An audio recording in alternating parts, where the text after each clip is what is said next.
Salut vous toutes et à tous, aujourd'hui on se retrouve donc pour une toute nouvelle vidéo, une vidéo de l'avant-match entre l'Estac et Nancy. Ça se jouera au stade de Marcel Picot. Ce match-là aurait dû se jouer à la 11e journée, mais ce match a été reporté parce qu'il y avait de nombreux cas de Covid dans l'effectif florin. Avant que cette vidéo elle commence, n'oubliez pas de liker et de vous abonner, ça me ferait énormément plaisir. Et puis nous tout de suite, on est parti pour cet avant-match. À la première étape, je vais vous donner mon 11 le plus probable demain qui devrait aligner Laurent Batles contre cette équipe de Nancy.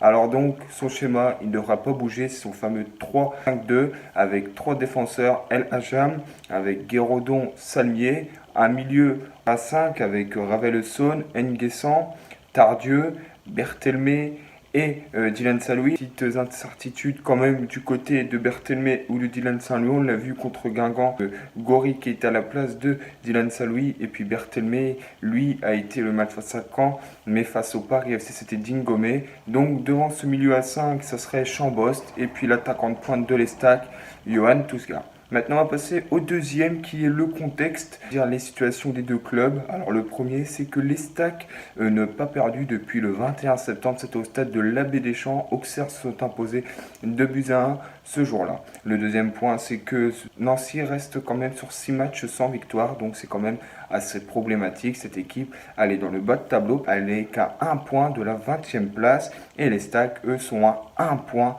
Nancy Grenoble ont un goal average favorable avec une avance de 2 buts. Mais demain, si les Stacks viendraient à l'emporter 2-0, ça jouerait sur la meilleure défense. Petite précision à noter, c'est aussi l'état de fraîcheur parce qu'ils viennent 3-4 jours après leur dernier match qui a été samedi. Donc l'état de fraîcheur a aussi dans ce match-là à prendre en compte. Allez, maintenant on va passer donc au troisième point qui est le joueur à suivre côté de chaque effectif de ce match-là. Donc le premier, donc on va s'attacher à Nancy. Le premier joueur que j'ai décidé de parler, donc c'est de Kenny Rocha Santos. Ce joueur-là a été formé par l'AS Saint-Etienne depuis ce début de saison. Il a 2 buts et 3 passes décisives à seulement 20 ans. Ce milieu, il est à l'origine de 1 but sur 3 de son équipe. Aussi, il ne faut pas trop jouer avec les coups francs parce qu'il a mis un sublime coup franc face à Caen. Aussi, c'est un joueur qui a un bagage technique assez remarquable. C'est un admirateur de la Ligue 2 qui est au-dessus de la moyenne. Donc c'est un joueur particulièrement à suivre. C'est surtout le joueur le plus décisif avec l'AS Nancy-Lorraine.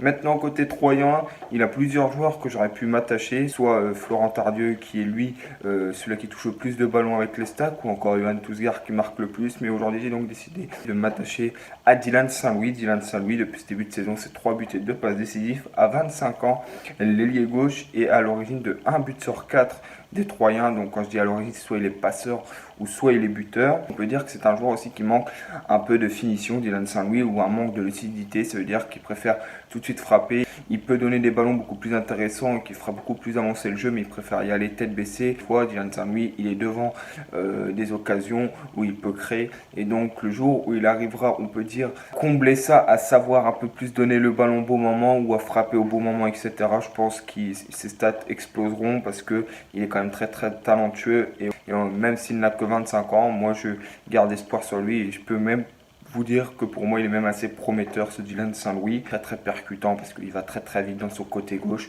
et il fait toujours des différences monstrueuses. C'est un peu l'image de Ousmane Dembélé, même si Ousmane Dembélé c'est au-dessus, etc.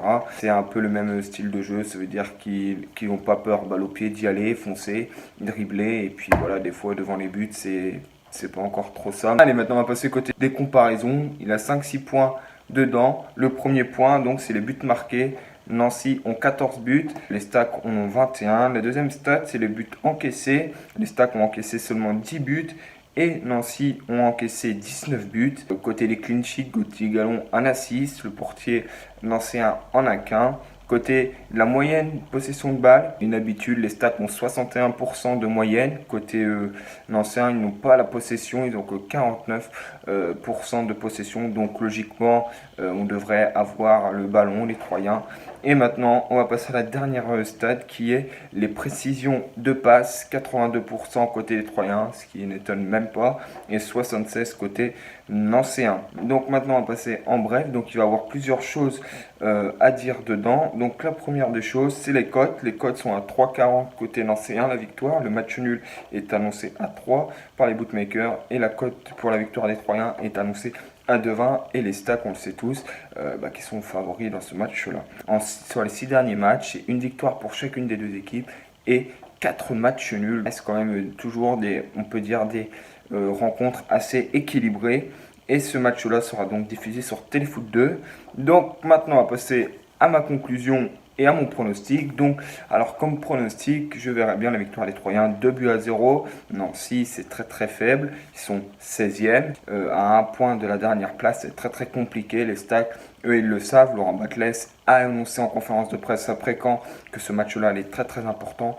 Donc, je n'ai aucun doute sur Laurent Batles. Sur ce match-là, il devrait montrer présent, je pense, les Troyens, etc.